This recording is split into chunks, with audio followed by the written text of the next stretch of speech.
You know what? I know where this guy is, and I know what he's all about. His name is Representative Scott. Well, his name's not Representative. His name's Scott Cepicky. He is a representative from Murray County, and he joins us in studio to give us the latest on special sessions and a lot of other things going on.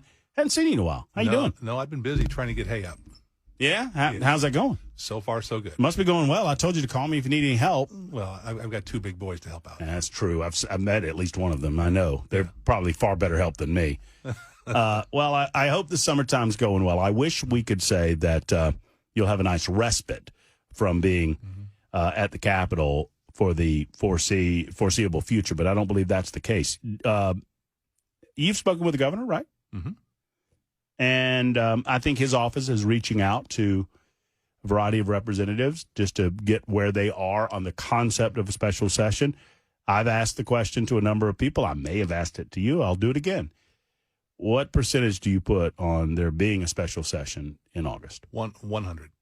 It's going to happen. He is going to call the session. And it's his right to call that through the executive branch. And the General Assembly will answer the call like we are supposed to do. I think the big question is what topics are we going to take up and what topics are we not going to take up? And I think that's going to be the big play that we work forward going with. The governor's having meetings with legislators. He's not being coy about that. He's letting everybody know that. We're having discussions about different topics, ERPOs, red flag laws, making sure your guns are put in a safe place, mental health facilities, looking at the juvenile justice system, on repeat offenders in the juvenile justice system, especially with guns, and maybe putting some type of legislation in place that transitions them into adult court to try to put this problem we have, Matt. We have a big problem right now of the gangs are recruiting these young kids for initiation purposes to go and break into cars to steal guns. Mm-hmm. And they know they're juveniles. They know they're going to be adjudicated in the system. Chances are they're going to just rack up a couple, 3 or 4 of these crimes. And then when they turn 19, their records expunged, and they are no longer. They have all their rights reinstated. So we've got to figure out how we can do that. The question is, can it wait until January, or does it have to be done right now? Well, and I had conversations with the governor's office, and I think they're doing this a good bit, not just with the legislature, but also with media members and whatnot. Attempting to get their position out on this. And they indicate to me that they're an open book, that they want to bring the legislature together to talk this out and to figure out where we are. And I'm wondering the same thing as you. Well, then, if that's the case, could we not do that without a special session and then figure out what needs to be handled and wait until January to take care of it? Well, that's going to be the big debate. I think the governor is trying to figure out with his call, because it is very specific. So anything outside the call, you can't discuss, you can't take up. And so trying to make sure that he makes a call that's narrow enough that doesn't get us off in the weeds, but broad enough to address the issues that the General Assembly is looking after, such as, a bill that I'll be running. If we call a special session, I'll be running a bill to build more mental health facilities across the state of Tennessee to provide more avenues for people to gain access to the professionals that can help them get their lives back in order. The question is, where does that debate stop? And do we have the will to make sure that we don't do something that infringes on the rights of people here to say no to? Do you know what a special session would cost?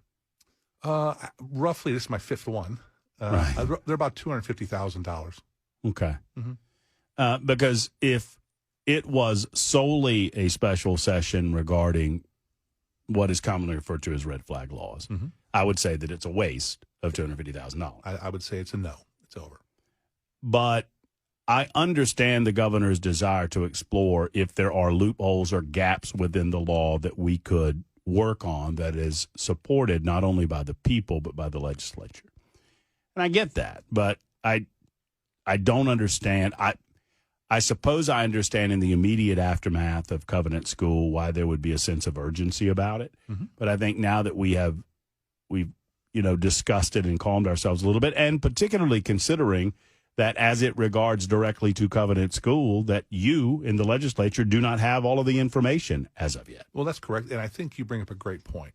There was an initial reaction to what happened at Covenant, and the General Assembly, we took great steps to secure our schools. SROs in every school, hardened facilities with cameras, with locks, the bullet-resistant tape on the glass, right? Working with with the Tennessee Highway Patrol to make random visits to the schools, right? Asking law enforcement to make random visits, not only to public, but the private schools, just to make sure we have a greater presence there, right? I think we've taken some pretty much nation-leading steps to make sure that our children are in a safer environment. I think there's more things to come, if not at the special session, but in the General Assembly in January. I think you're going to see a greater discussion on teacher carry. Teachers go through all the necessary training, all the background checks, all the psychological evaluations, get permission from their sheriff and their superintendent to be able to carry and understand the nuances and the pitfalls to carrying and the responsibility that is. I think it provides another layer of expertise. But we haven't even talked about our colleges and universities right now. Right. They're wide open. Right. They're wide open.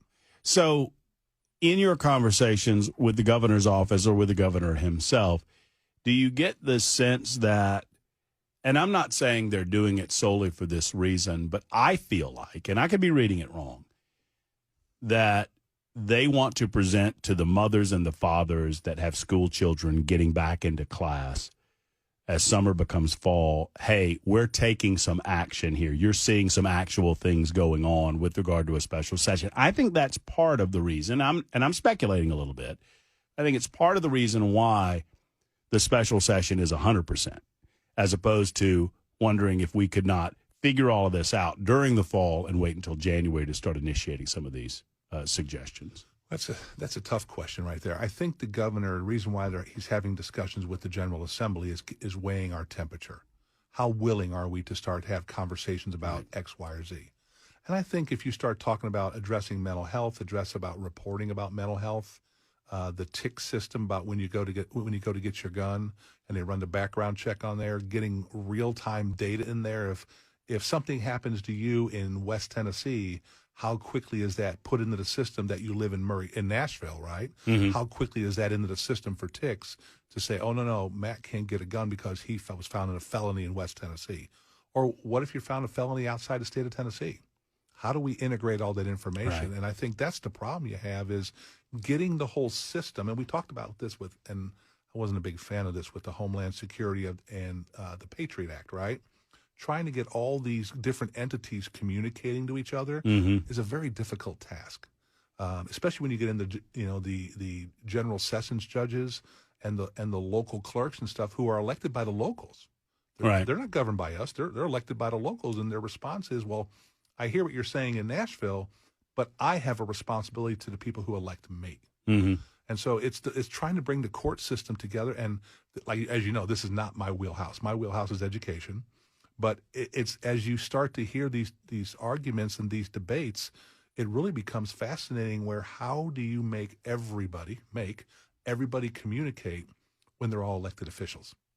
And right. And they all have their own little feet. And they don't answer to you. They answer to the voters. They'll answer to me. You bring up your area of expertise, and that would be education. Oh, yeah.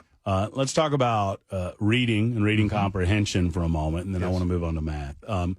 Do you feel like, there was a lot of concern when the scores came out. There were a lot of concerned parents especially those parents who maybe did not realize that they had an issue going on. The scores indicated that there was an issue going on. A lot of ways to remedy that without having to retain a child. Correct.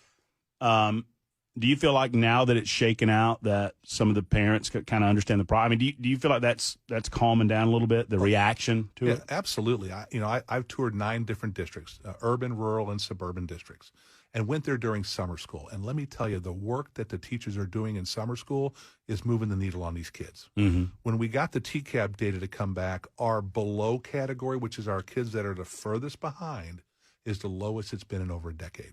So we're transitioning kids into that approaching category, which has grown, but what's also grown is the kids that are on track. And right now in the state of Tennessee, with our latest TCAP numbers, after everything has shaken itself out, we sit at a 40% literacy rate. Is 40% acceptable? No, it's not. But 2 years ago, Matt, we were at 29. That's a big move. So we are on the fast track. And the thing that has me really excited about reading is that next year, this is the second year of implementation. these second graders who are now third graders, what are they going to do when they take the TCAP? And I would say that too, that you're seeing an 11% improvement rate in the midst of COVID. And I know many of us consider COVID to be far in the rear view, but for these kids, they're still catching up. They're still behind. Now, the kindergarten group who did not go through COVID, now we passed a bill that gives summer school and tutoring options to those kids. What are they going to look like when they hit third grade, when they had the opportunity for summer school and tutoring for 3 years? We could be sitting, and I'm praying that our teachers continue to do the work that they've done, that when we take our TCAP this coming May, Matt, what if we're at 45, 46%? That's 16% in 3 years. Mm-hmm. That's unprecedented in the country. We could be sitting there talking about in a year when I come back to talk to you after TCAP, we could be talking about Tennessee is in the top 15 in the country. While a lot of people were, frustrated, and you heard a lot of, I don't want to say moaning, that's the word that came to mind, but there was a lot of consternation about the number of students that had to take, some summer school classes, had to retake the test. You reminded us, and I agreed, that, look, from where we were to where we are, this is good. This is improvement. It's working. We're getting to the right place. Math? Well, not so much. No, you're going to see probably this year, I've already talked to some of the chairmen, talked to the Department of Education. We'll be working on a math bill, similar to what we had with literacy and English language arts. We're going to be working on a math bill that we're going to bring in January that kind of puts the supports in place. I can tell you this. It's focus, it's time, and resources, right? Mm-hmm. We need to put the same kind of focus on math as we did with English language arts. We need to spend the same amount of time, and we need to do and appropriate the resources. Our teachers need to have professional development that is meaningful to them, that they can learn and help accentuate their ability to teach mathematics, especially in early education. We need to make sure that we give them the time to do that in the classroom, and we need to continue to focus resources on those that may happen. And then we got to make sure the colleges and universities that are preparing teachers are all simultaneously on board with preparing those teachers to hit the classroom too. And then keep raising pay. And keep raising pay. Keep raising pay. Well, you got to pay the teachers to retain the good ones, and that's a good thing. Let's take a short time out. I want to ask you a couple of unrelated issues to education. One, in your neck of the woods down there in Murray County, your thoughts on what's going on down there with these flyers that are popping up in certain locations. We'll do that with Representative Scott Cepicky in just a moment. 2:20 on Super Talk 99.7 WTN. Murray County. This is awful. And best case scenario, you got a couple of, skulls of mush that think they're being funny and they aren't. Don't understand the serious nature of what the Klan used to be in this country and how they used to terrorize people in this country. It's no doubt a serious situation, and I'm certain that you've talked to constituents about it. What are they saying down there? Well, one of the things that I want to let everybody know is there is no place in this for Tennessee. Nothing. This does not belong anywhere in our country for that matter. But, with the history that we've had down in southern middle Tennessee with the Ku Klux Klan and stuff, we have to be very careful about this. And these people are morons, like you said. I am sure that our sheriff down there and the sheriff of Columbia will get to the bottom of this very quickly. There are some criminal charges, criminal trespass, things like that you could put on them. But it's making sure that people realize that this is not who we are. Not in Murray County, but this is not who we are anymore as Americans. Right. We all believe that everybody has the same rights, same legal system, unless you're Biden, and you are able to live your life under the protections afforded by the Constitution, no matter your creed, your race, your color, it doesn't matter. And in this day and age, for an individual to believe that this would be a good thing, one could argue is the reason why we have to build more mental health facilities. Yeah. Right. There's obviously a lot of things going on in the heads of these individuals. And that's why I say best case scenario, these are skulls of mush who are idiots who don't understand the full scope of the ramifications of their actions. And our community has rallied together, supporting one another, right? As we should, right? It doesn't matter where you come from, your color of skin. It doesn't matter. Right? We're all Americans. We all live under the same flag, the same Constitution, and we will live our lives accordingly. I think the rest of the story is yet to be told on it in terms of who the actual perpetrators are, and, the full and throated investigation. I'm already hearing things about hate crime charges. I mean, is that premature? Well, I think you got to make sure you send a message that this is not going to be tolerated anywhere. You just can't do this stuff. Now, I understand that the First Amendment, you got to be very careful. You got to be very careful because it's a slippery slope, right? Right. But when you charge people with hate crimes, you got to make really sure that this is rose to the level of a hate crime. Criminal trespass, absolutely. Yeah, no doubt. Charged with criminal trespass, harassment, littering, whatever. Right. I mean, whatever you want to throw at these idiots to make sure, as you say, that you send a message to any other idiots that might be out there, I'm fine with. I just worry about how some of this can be used down the road when we on talk radio discuss very sensitive subjects and, some protected class member gets offended listening on the other end of the radio and suddenly Matt Murphy's up on hate crimes. You know what I mean? That's correct. And so I believe that law enforcement will be very, very careful. I believe our district attorney down there will be very careful, and they'll make sure that the level of punishment meets the level of the crime. We've well discussed the illegal alien problem that we have in the United States of America and here in Tennessee. And so I understand that that's a component to the case I'm about to bring up.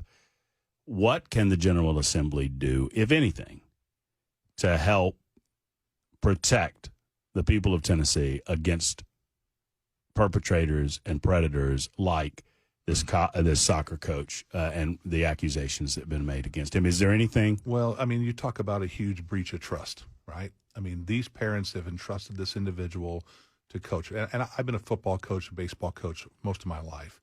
And when you are in charge of these young individuals, there's no place for this atrocity that has happened, especially being illegal, right? I think we have got to really, really lean on our federal elected officials that we cannot keep arguing this issue about protecting our border, because we just sent 100 of our Tennessee's finest, right, to the El Paso border. All right. They have a job to do because that border in El Paso is the same as the border here in Franklin or in Murfreesboro. It's just, they're here. Wide open. And so we've got to make sure we get this under control. And I've had conversations with our congressmen and our senators, and they are well aware of the problem.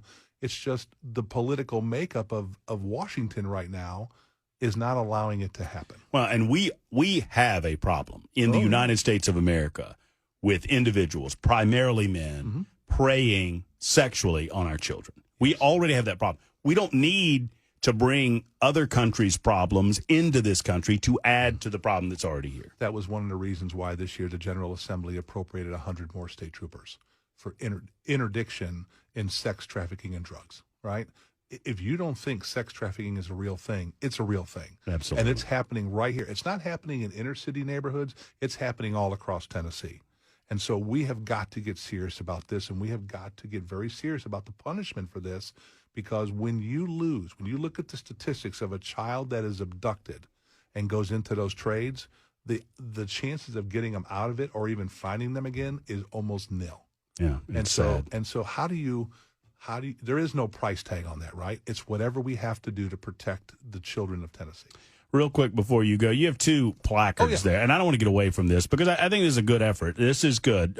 We have talked in the past about, and you can see them on Talk TV right now. One says "baby in the bag," and the other says "where's baby?" These are two of those little. It's like one of those little things you hang on the rearview mirror of your car. Like if you're going to an event, they'll give you a little thing to hang your car.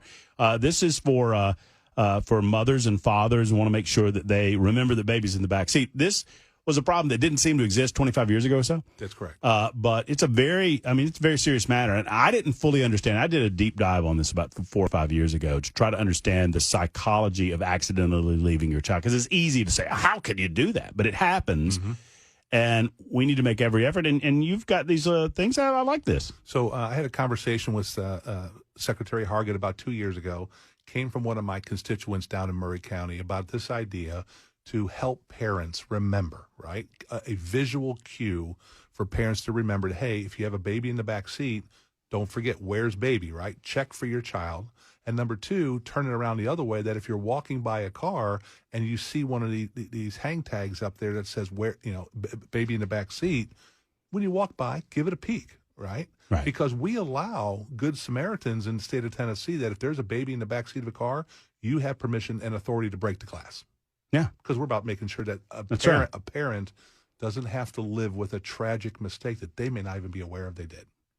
And I encourage people who are listening that are wondering questions that I've wondered in the past, and I'm sure you have too, Scott. Like, how in the world could that happen?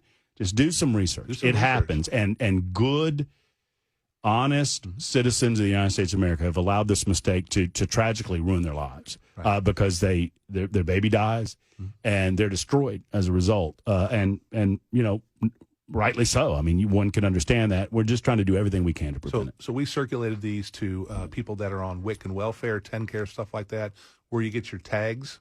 They're available there. And in your hospitals, we've asked the hospitals that when a new family is born, they get one to go home with. Love it. Love it. Come back and see us. Thanks, guys. Thanks for stopping by. There's Representative Scott Cepicky.